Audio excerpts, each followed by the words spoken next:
नमस्कार। रूस को यूक्रेन में एक बड़ी हार का सामना करना पड़ा है।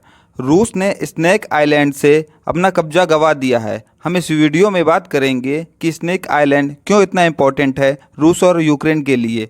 स्नेक आइलैंड यूक्रेन का आइलैंड है। आइलैंड उसे कहते हैं जिसके चारों तरफ पानी हो, मतलब किसी तरफ किसी ज़मीन से जुड़ा ना हो। स्नेक आइलैंड की जो लोकेशन है वो ब्लैक सी है और ब्लैक सी यूक्रेन के दक्षिण में है। ब्लैक सी के चारों तरफ रोमानिया, बुल्गारिया, टर्की, रसिया जैसे देश हैं। स्नेक आइलैंड को लेकर रोमानिया और यूक्रेन के बीच विवाद रहा है। दोनों देश क्लेम करते आए हैं कि ये उनका आइलैंड है। फिलहाल स्नेक आइलैंड यूक्रेन का हिस्सा है। ये यूक्रेन से लगभग 35 किलोमीटर दक्षिण में है और ये बहुत छोटा आइलैंड है। इस आइलैंड की एक इंड से दूसरे इंड की मैक्सिमम दूरी 700 मीटर है।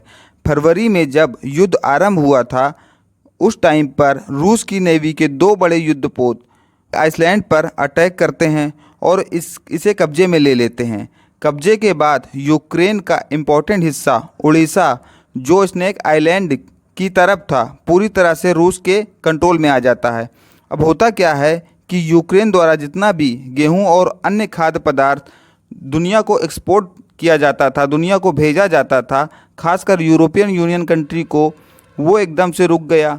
इसका प्रभाव सबसे ज़्यादा टर्की जैसे देशों पे पड़ा, क्योंकि ये देश गेहूं के लिए यूक्रेन और रूस पर ही निर्भर थे। रूस के स्नेक आइलैंड पर कब्जा करना इतना आसान इसलिए था क्योंकि यूक्रेन के पास कोई बड़ी नेवी नहीं है और पूरे ब्लैक सी में रूस का दबदबा है।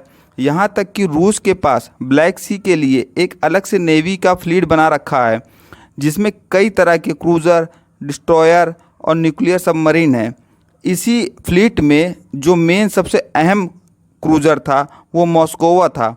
अब रूस ने स्नेक आइलैंड पर कब्जा तो कर लिया, पर कब्जा बनाए रखना आसान नहीं था, क्योंकि यूक्रेन का कोस्टल एरिया वाला सिटी ओदेसा है, जो स्नेक आइलैंड से महज 35 किलोमीटर की दूरी पे है।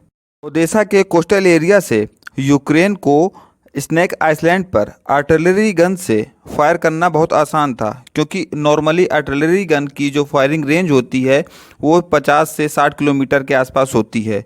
रूस को इस फायरिंग का जवाब देना मुश्किल पड़ रहा था। इसी वजह से अप्रैल में खबर आई थी कि यूक्रेन ने रूस की भारी भरकम युद्धपोत मॉस्कोवा को अपनी स्वदेशी मिसाइल नेपच्यून से मार कर डुबो दिया है, जिससे रूस का बहुत बड़ा नुकसान हुआ था, क्योंकि रूस के ब्लैक सी फ्लीट का सबसे बड़ा युद्धपोत अगर देखा जाए तो मॉस्कोवा था, बहुत इम्पोर्टेंट था।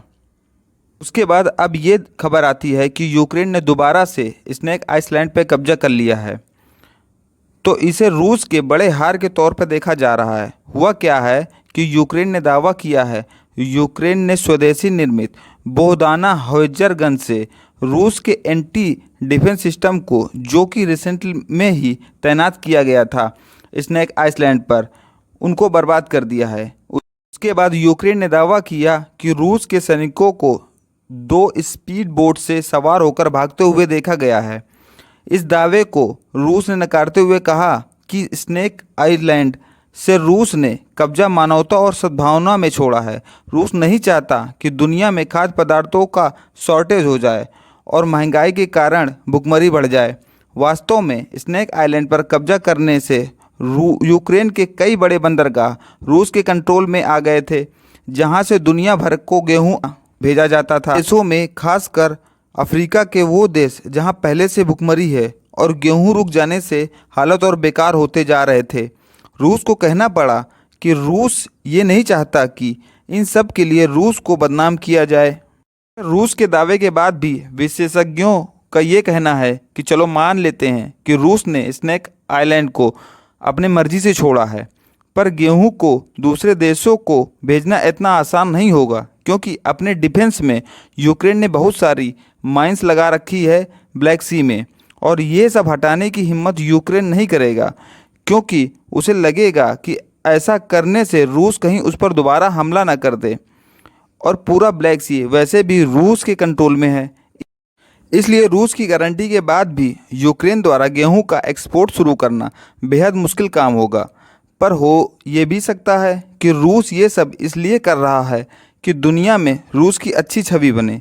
सभी देश ये सोचे कि रूस का यूक्रेन पर हमला करना अपने डिफेंस में था। रूस केवल ये चाहता था कि यूक्रेन नाटो को ना ज्वाइन करे, ना कि ये सोचें कि रूस एक विस्तारवादी सोच वाला देश है। Thank you for watching video. पसंद आए तो लाइक करें, सब्सक्राइब करें और शेयर करें। धन्यवाद।